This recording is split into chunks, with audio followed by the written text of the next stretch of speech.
are stereotypes affecting Black children's behavior at school. Imagine walking into a classroom and feeling like the way people see you shapes how they treat you. That's what many Black children experience in school every day. Stereotypes about Black kids can influence how teachers and staff interpret their actions. For example, if a Black student is talking loudly or fidgeting, some teachers might see that as troublemaking. But in reality, it could just be a child expressing themselves or feeling excited. These biases can lead to unfair discipline, like suspensions or detention, even when the child's behavior isn't worse than others. Research shows that teachers often unconsciously associate Black children with negative traits like aggression or laziness. These assumptions are based on stereotypes that link Black children to poverty or broken homes. Teachers who aren't trained in culturally responsive discipline might react with punishment instead of understanding.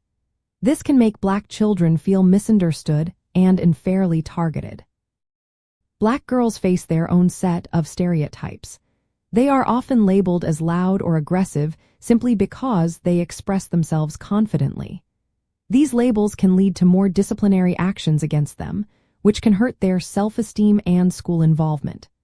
Society's narrow standards of behavior often don't match how Black children naturally behave or express themselves. Early biases also play a role. Teachers and adults may unconsciously see Black children as less intelligent or more violent than their peers. These perceptions can start when children are very young and influence how they are treated from the start. When children are unfairly disciplined, it can affect their confidence and motivation to learn. Parents in African American families often have to navigate a school system that might see their children through these stereotypes.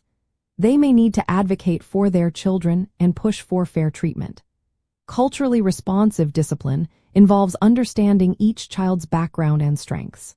It encourages teachers to see behavior as a form of communication and to respond with support rather than punishment. Some ways to do this include training teachers to recognize their biases, supporting children in building positive racial identities, and working with schools to create discipline policies that focus on helping children learn from mistakes. Open communication between parents and teachers is also key.